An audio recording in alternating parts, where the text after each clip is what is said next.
ये वक्त है 1973 का। पेरू के जंगलों में हम एक रिसर्च टीम को देखते हैं जिसको लीड कर रही थी कॉन्स्टेंस वेब नाम की एक लेडी। कॉन्स्टेंस वेब प्रेग्नेंट होने के बावजूद यहाँ एक ऐसी किस्म की स्पाइडर की तलाश में आई थी जिसका जहर उनकी रिसर्च के मुताबिक इंसानों के लिए जादू था, जो किसी भी इंसान की बड़ी से बड़ी बीमारी का इलाज करने के अलावा किसी इंसान को हद से ज्यादा ताकतवर बनाने की भी ताकत रखता था। वो इसी स्पाइडर की मदद से लोगों की इन बीमारियों का इलाज ढूंढना चाहती थी जिनका इलाज अभी तक पॉसिबल नहीं। वो यहाँ अपने साथ ही सिम्स को बताती है कि माना जाता है इन पेरू के जंगलों में ऐसे लोग रहते थे जिनमें आम इंसानों से कहीं 100 गुना ज्यादा ताकत होती थी। इनकी स्पीड और बाकी सुपर पावर्स का तो आम इंसान अंदाजा भी नहीं कर सकते, और ये सब सुपर पावर्स उन्हें इन्हीं स्पाइडर्स ने दी थी। सिम्स को उसकी बातों पर बिल्कुल यकीन नहीं था, इसीलिए वो प्रेग्नेंट कॉन्स्टेंस को जंगल पे बीचों बीच छोड़कर वापस कैंप में चला आता है, जहाँ उसे कॉन्स्टेंस के नोट्स मिलते हैं। इस नोट्स पे लिखी हुई इन्फॉर्मेशन उसे ये सच्चाई बता चुकी थी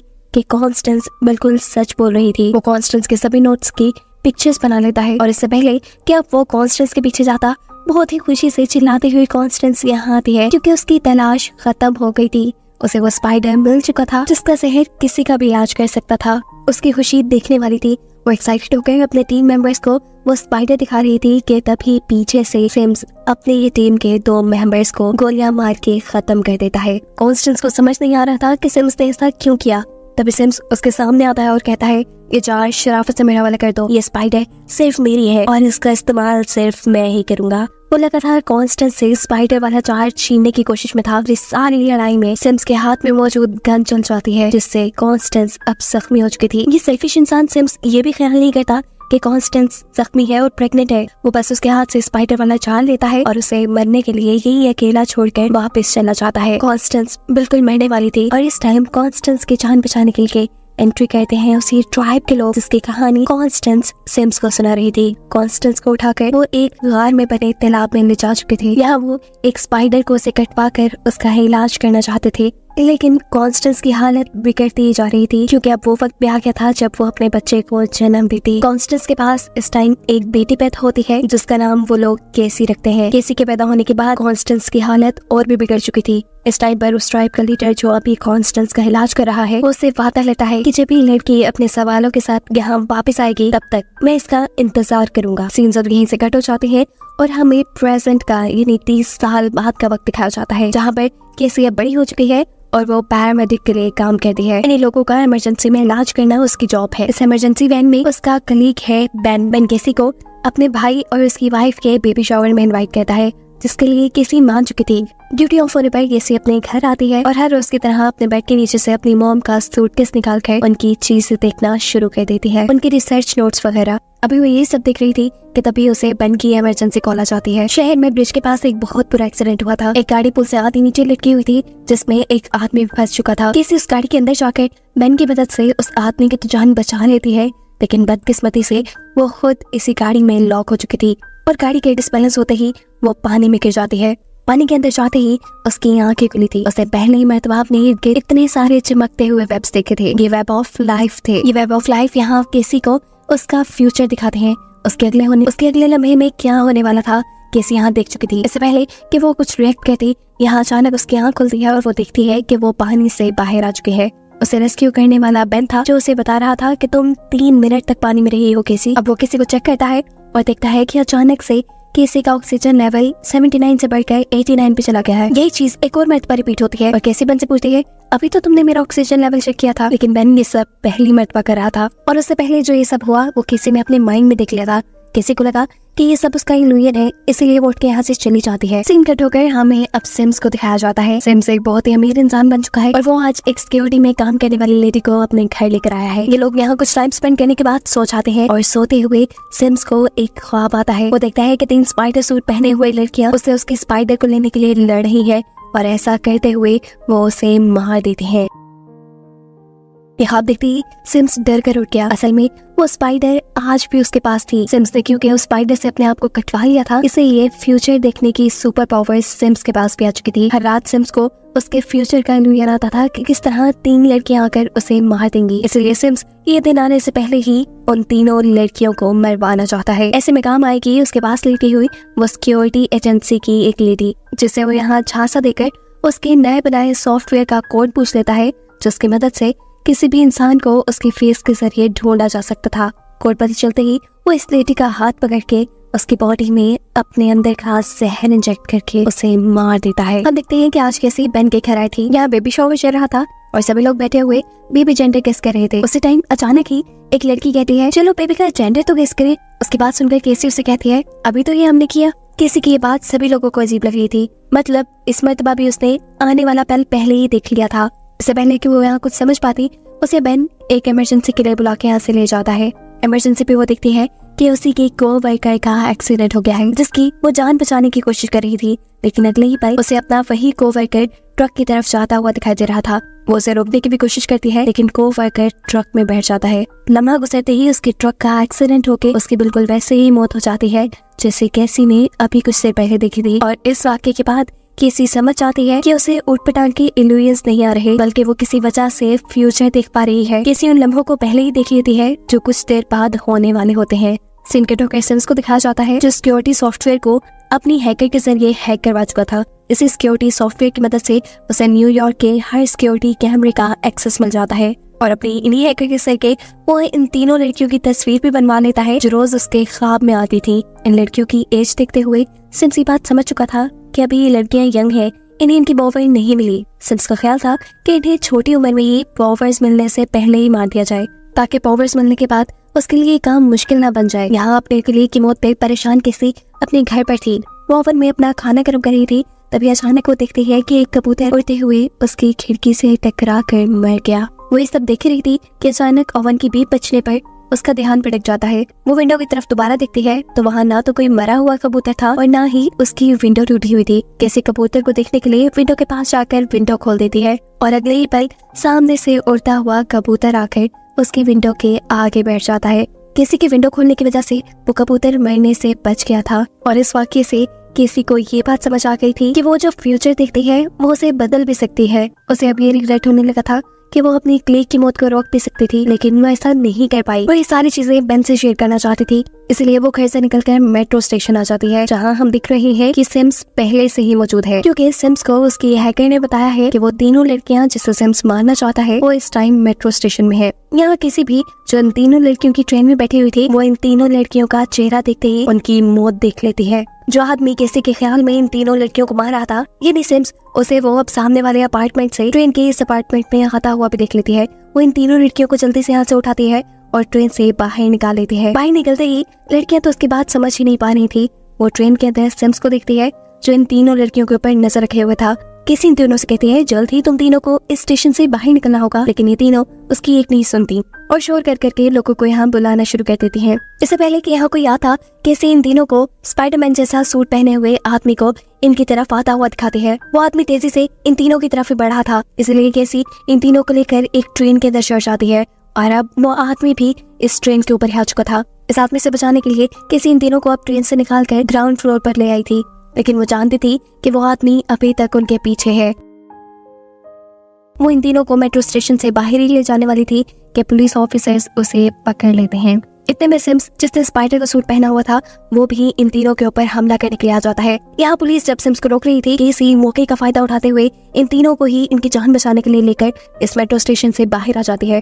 केसी बाहर आते ही एक टैक्सी चुराती है ताकि तेजी से ही वो इन तीनों को साथ में की पहुंच से दूर कर सके। फाइनली ये लोग सिम्स से तो काफी दूर आ चुके थे, लेकिन खतरा पूरी तरह टला था या नहीं ये बात अभी इन्हें मालूम नहीं थी। केसी इन तीनों से इनके नाम पूछती है और बातों ही बातों में किसी को ये मालूम होता है कि अभी तीनों लड़कियों के ही पेरेंट्स इस शहर में नहीं है। वो लोग ये बातें कर रहे थे कि तभी रेडियो पे लगी हुई न्यूज उनका ध्यान भटका देती है, जहाँ बताया जा रहा था कि 3 लड़कियों को किडनैप करने वाली लेडी की पहचान केसी वेब के नाम से हुई है। यानी अब इनके पीछे सिम्स के साथ साथ पुलिस भी लग चुकी थी और इस सारी सिचुएशन से बचने के लिए केसी अब तीनों ही लड़कियों को लेकर करीब पेरू के जंगलों में आ जाती है। जंगल में क्योंकि कोई कैमरास नहीं लगे हुए थे, इसीलिए सिम्स की हैकर भी इन तीनों की लोकेशन नहीं देख पाती और ना ही पुलिस केसी की लोकेशन। जंगल में आने पर बातें करते हुए इन्हें पता चलता है कि ये तीनों लड़कियां कभी ना कभी केसी से मिली थी। कि तीनों इस टाइम सवाल कर करके केसी को मार देती हैं कि आखिर तो हमें यहाँ लेकर क्यों आई। तब केसी इन्हें बताती है कि मुझे फ्यूचर दिखता है और मैंने फ्यूचर में तुम्हारी मौत तो साथ में यहाँ तो देख ली थी। उसके बाद कहते ही मेडी नाम की लड़की हंसने लगी थी, लेकिन मेडी की हंसी को सारे इग्नोर कर देते हैं और जूलिया कहती है वो आदमी किसी स्पाइडर की तरह छत पे चल रहा था। उसके इसी जुमले ने किसी का दिमाग ठनका दिया था। किसी को अब अपनी मॉम के नोट्स में लिखी हुई चीजें याद आने लगी थी। इसलिए वो इन तीनों से कहती है मैं 3 घंटे में वापस आ जाऊंगी, लेकिन 3 घंटे तक तुम तीनों यहाँ से हिलने की कोशिश भी मत करना। वो फौरन अपने घर जाकर अपने मॉम के नोट्स खोलती है। इस डायरी में उस स्पाइडर ट्राइब के लोगों के बारे में लिखा था जिन्हें हम पास्ट में देख चुके हैं। ये लोग दीवारों और छतों पे चलने के साथ साथ फ्यूचर देखने की भी ताकत रखते थे। फ्यूचर तो किसी को भी नजर आ रहा था, इसलिए वो दीवार पे चढ़ने की कोशिश करती है ये जांचने के लिए कि कहीं वो भी तो स्पाइडर ट्राइब से तो नहीं, लेकिन वो इस चीज में नाकाम हो जाती है। इसी सूटकेस में किसी को उसकी मॉम के साथ सिम्स का फोटो नजर आ जाता है और वो यहाँ सिम्स को पहचान भी गई थी कि वही आदमी है जो इन तीनों लड़कियों को मारना चाह रहा था। वो तीनों लड़कियां जो इस टाइम जंगल में थी, आराम से वो थोड़ी ना रह सकती थी। भूख के मारे इनकी जान निकल रही थी, इसीलिए ये तीनों जंगल से निकलकर पास के एक कैफेटेरिया में आ जाती है और शहर के रेडार में आते ही सिम्स की हैकर को उन तीनों की लोकेशन पता चल जाती है। किसी भी अब वापस गाड़ी लेकर जंगल में आ गई थी, लेकिन जंगल में आते ही वो देखती है कि तीनों लड़कियां यहाँ से गायब है। वो पैरों के निशानों का पीछा करते हुए एक कैफेटेरिया में पहुंचती है जहाँ वो तीनों लड़कियां मिलकर डांस कर रही थी। किसी को देखते ही ये तीनों किसी से माफी मांगती हैं और इससे पहले कि किसी इन तीनों को यहाँ से लेकर चली जाती, सिम्स स्पाइडर सूट पहने यहाँ पहुंच जाता है। वो एक एक करके इन तीनों का गला घोट के इन्हें मार चुका था और अगले ही पल उसने केसी का भी गला पकड़ लिया था। इससे पहले कि केसी मर जाती, अचानक ही सब कुछ खत्म हो जाता है। केसी अभी भी जंगल में खड़ी हुई थी और वो ये बात समझ गई थी कि उसने जो भी देखा वो फ्यूचर में होने वाला था। इन लड़कियां अब खतरे में थी और केसी पे उनकी जान बचाना फर्ज हो गया था। वो जल्द से जल्द उन तक पहुंचना चाहती थी, इसीलिए उनके कदमों के निशानों को फॉलो करते हुए वो भी कैफे तक पहुंच जाती है। लेकिन बदकिस्मती से केसी के वहां पहुंचने से पहले ही सिम्स वहां पहुंच चुका था। लड़कियों की जान बचाने के लिए केसी होटल का कांच तोड़ते हुए अपनी गाड़ी ही अंदर ले आई थी। वो इसी गाड़ी से जोर से सिम्स को हिट करती है और तीनों लड़कियों को गाड़ी में बैठने का इशारा करती है। जिस वक्त केसी तीनों लड़कियों को बचाकर यहाँ से निकलने वाली थी, सिम्स ने किसी तरह केसी का हाथ पकड़ लिया था। ऐसे किसी का हाथ पकड़कर वो अपना जहर केसी के अंदर इंजेक्ट कर रहा था। केसी तो इन तीनों लड़कियों को बचाकर वहाँ से ले गई थी, लेकिन दूसरी तरफ सिम्स की हैकर उसे खबर देती है कि केसी वेब जो कि तीनों लड़कियों को बचा रही है वो कॉन्स्टेंस वेब की बेटी है। और ये सुनते ही उसका दिमाग हिल चुका था। किसी तीनों लड़कियों को फिलहाल के लिए तो एक होटल में आई थी, लेकिन तीनों ही लड़कियों के पेरेंट्स नहीं थे। वो इतनी बड़ी जिम्मेदारी खुद भी नहीं ले सकती थी, इसलिए वो तीनों लड़कियों को पुलिस स्टेशन छोड़ने का फैसला करती है। लेकिन इसमें भी एक प्रॉब्लम था। आनिया इलीगली न्यूयॉर्क में रह रही थी। उसके डैड को यहाँ की गवर्नमेंट पहले ही डिपोर्ट कर चुकी थी और अगर पुलिस को पता चला कि आनिया यहाँ है तो आनिया को भी डिपोर्ट कर दिया जाएगा। मजबूरन केसी उन्हें इस होटल में रुकने की ही इजाजत दे देती है और खुद इन तीनों के सो जाने के बाद जाती है उसी कैफे में जहाँ सिम्स ने उस पर हमला किया था। उसके यहाँ आते ही लोकेशन ट्रेस करते हुए सिम्स भी यहाँ जाता है। सिम्स केसी को अपने बारे में बताता है और कहता है कि मेरा नाम सिम्स है। मैं उन तीनों लड़कियों को इसलिए मारना चाहता हूँ क्योंकि आने वाले वक्त में उन लड़कियों के पास सुपर पावर्स होंगी और सुपर पावर्स मिलते ही वो मुझे मार देंगी। मैं बस अपनी जान बचाने के लिए उनके पास सुपर पावर्स आने से पहले उन्हें मार देना चाहता हूँ। ये लफ्ज़ सुनते ही अचानक किसी की आंख खुल जाती है और हमें पता चलता है कि इस मरतबा भी ये सब कुछ केसी अपने ख्वाब में देख रही थी। वो किसी होटल में नहीं गई थी, वो बल्कि इन तीनों लड़कियों के साथ यही बेड पे सोई हुई थी। सुबह होने पर केसी अब इन्हें सिम्स के बारे में बताती है कि आखिर क्यों वो इन तीनों के पीछे पड़ा था। केसी कहती है कि तुम तीनों को बहुत बचकर एक साथ रहना होगा। तुम तीनों जब तक एक साथ रहोगी तब तक बची रहोगी। वो आदमी बहुत अजीब है। वो अपने हाथ से जहर इंजेक्ट करने की ताकत रखता है। वो जितनी देर तक तुम्हारे जिस्म के किसी भी हिस्से को पकड़ कर रखेगा, अपना जहर तुम्हारे अंदर इंजेक्ट करता रहेगा। जहर के इंजेक्ट होते ही तुम्हारी धड़कनें रुकना शुरू हो जाएंगी और अगर कभी ऐसी सिचुएशन आ भी जाए तो तुम तीनों अपने साथियों को बचा सकते हो CPR देकर। इसीलिए केसी इन्हें सबसे पहले CPR देना सिखाती है और CPR के साथ साथ वो यहाँ मुश्किल वक्त में काम आने वाली कई और भी ट्रेनिंग दे चुकी थी। आसान लफ्जों में वो सिम्स से मुकाबला करने के लिए इन्हें तैयार कर रही थी। केसी अब इन तीनों लड़कियों से कहती है कि सिम्स के पास जितने भी सुपर पावर्स हैं उनके बारे में मेरी मॉम की रिसर्च डायरी में लिखा हुआ है। अब सिम्स के बारे में और मालूमात लेने के लिए मुझे पेरू के जंगलों में जाना होगा। मेरे पीछे तुम तीनों अपना बहुत ख्याल रखना और एक साथ रहना। ये कहकर वो यहाँ से निकल जाती है। अपनी मॉम का सामान और पेरू के जंगलों का नक्शा लेते हुए वो अब जंगल के बीचों बीच पहुंच चुकी थी, जहाँ उसे मिलते हैं स्पाइडर ट्राइब के लीडर। वो उसे देखकर कहते हैं आखिर तुम अपने सवालों का जवाब मांगने आ ही गई। लीडर उसे गार में बने उस तालाब में ले आते हैं जहाँ केसी पैदा हुई थी और उसकी मॉम कॉन्स्टेंस की मौत हुई थी। इस जगह को देखते हुए केसी नाराज से लग रही थी। वो लीडर से कहती है पता नहीं क्यों मेरी मॉम ने इस जगह आने के लिए मेरी जान को खतरे में डाल दिया था। लीडर मुस्कुराते हैं और कहते हैं ये सारी कहानी जानने के लिए तो तुम्हें उस वक्त में जाना पड़ेगा जब तुम पैदा हुई थी। तुम्हारी कहानी तो तुम्हारे पैदा होने से पहले ही शुरू हो गई थी। लीडर अब किसी को एकदम से झटका देते हुए उसकी सोल को उसकी बॉडी से बाहर निकाल देते हैं। किसी की सोल माँ तालाब के पानी में गिर जाती है और उसके इर्द गिर्द वेब ऑफ लाइफ बन जाता है। ये वेब ऑफ लाइफ उसे उस वक्त में ले गया था जब उसकी मॉम यहाँ जंगलों में उस स्पाइडर को ढूंढने के लिए आई थी। वेब ऑफ लाइफ ने एक ही लंबी में केसी को सब कुछ दिखा दिया था। कॉन्स्टेंस के स्पाइडर को ढूंढने से लेकर उसको गोली लगने, केसी के पैदा होने और कॉन्स्टेंस के मरने तक सब कुछ। ये सब देखकर केसी अभी अपनी कहानी नहीं समझ पाई थी, इसीलिए वेब ऑफ लाइफ उसे वक्त में थोड़ा और पीछे लेकर जाता है जब केसी की मॉम यानी कॉन्स्टेंस डॉक्टर से मिलने आई है। यहाँ डॉक्टर केसी की मॉम को बता रही थी कि केसी के पैदा होने से पहले ही उसे एक ऐसी बीमारी थी जिसका इस दुनिया में इलाज मुमकिन ही नहीं था। ऐसा भी हो सकता था कि केसी पैदा होते ही मर जाती और ज्यादा से ज्यादा लाइफ केसी की सिर्फ 6 माह तक की थी। इस खबर ने कॉन्स्टेंस को यानी केसी की मॉम को बहुत ही ज्यादा डिस्टर्ब कर दिया था और ये सच्चाई सुनने के बाद केसी रोने लग जाती है क्योंकि उसे समझ आ गया था कि आखिर क्यों उसकी मॉम उसके पैदा होने से ठीक पहले उन जंगलों में गई थी अपनी जान को खतरे में डालकर। आज से पहले तक वो कॉन्स्टेंस से यानी अपनी मॉम से बदगुमान रही कि उन्होंने अपने पैशन के लिए किसी को खतरे में डाल दिया, लेकिन ऐसा नहीं था। ये सोचते हुए ही अचानक उसकी सोल उसकी बॉडी में वापस आ जाती है। वो अभी तक शॉक में थी कि आखिर ये सब लीडर ने कैसे कर दिया। वो इससे सवाल भी कर लेती है, लेकिन लीडर बताते हैं कि ये सब मैंने नहीं बल्कि तुम्हारी पावर्स से किया है, वो पावर्स जिनका तुम्हें अब अंदाजा होने लगा है। जवाब में किसी कहती है मेरे पास तो सिर्फ फ्यूचर देखने की सुपर पावर है। लीडर बताते हैं नहीं, फ्यूचर देखना तो तुम्हारी सुपर पावर्स की शुरुआत है। तुम बहुत कुछ कर सकती हो। वेब ऑफ लाइफ के जरिए तुम एक टाइम में 3 जगह होकर 3 लोगों की एक साथ जान बचा सकती हो। सिर्फ यही नहीं, तुम्हारे पास फ्यूचर बदलने की भी ताकत है और ये पावर हर किसी को नहीं मिलती। लीडर बताते हैं तुम्हारी ये सभी सुपर पावर्स तब सामने आएंगी जब तुम किसी मुश्किल हालात का सामना करोगी। सीन्स कट होकर शहर में शिफ्ट होते हैं जहाँ सिम्स अभी तक उन लड़कियों के बारे में कुछ भी ना पता चल पाने पर बहुत ही ज्यादा गुस्से में है। पता चला है कि जाने से पहले केसी उन 3 लड़कियों को बेन के घर छोड़ गई थी। तीनों अभी तक केसी की बात मानते हुए बेन के घर से बाहर नहीं निकली थी, लेकिन आज बेन के ब्रदर की वाइफ के पास एक बेबी पैदा होने वाला था। उसकी हालत बहुत ज्यादा खराब हो रही थी।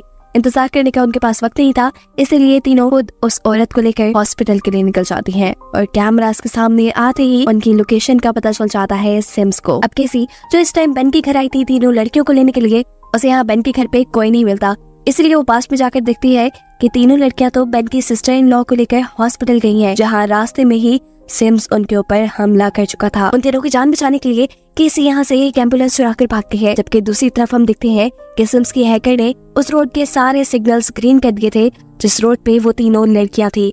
ऐसे उनका बुरी तरह एक्सीडेंट होते हुए बचता है। ये तीनों देखती हैं कि इस गाड़ी के बाहर सिम्स खड़ा था। सिम्स के हाथ में एक बम था, ये नहीं वो बम के जरिए उन 3 लड़कियों को मारना चाहता था। इससे पहले कि वो बम गिराकर उनकी गाड़ी को तबाह कर देता, सही वक्त पर केसी आकर उसे अपनी एम्बुलेंस से हिट कर देती है और इस तरह उसके हाथ में पकड़ा हुआ बम किसी और गाड़ी के नीचे जाकर फट जाता है। मौके का फायदा उठाते हुए केसी उन 3 लड़कियों को अपने साथ एम्बुलेंस में बिठा लेती है, जबकि मैम से उसके सिस्टर इन लॉ को हॉस्पिटल ले जाने को कहती है। सिम्स ये चीज देख चुका था कि वो 3 लड़कियां एम्बुलेंस में भाग रही है, इसीलिए वो एम्बुलेंस के ऊपर चढ़ जाता है। ये देखते हुए केसी पीछे आने से कहती है कि वहाँ इलेक्ट्रिक इम्पल्स मशीन होगी, उसे उठाकर छत पे लगा दो। उसके ऐसा करने से ऊपर खड़े हुए सिम्स को बुरी तरह करंट लगता है और वो उनकी एम्बुलेंस से नीचे गिर जाता है। किसी एम्बुलेंस को लेकर आगे चली जाती है, लेकिन एक अंडरपास के नीचे उनकी एम्बुलेंस रुक चुकी थी और अब अगले 5 मिनट में क्या क्या होने वाला था ये सब केसी अपने फ्यूचर देखने वाली सुपर पावर से पता चला लेती है। उसे लीडर की बातें याद आती है कि वो फ्यूचर भी बदल सकती है। यही सोचते हुए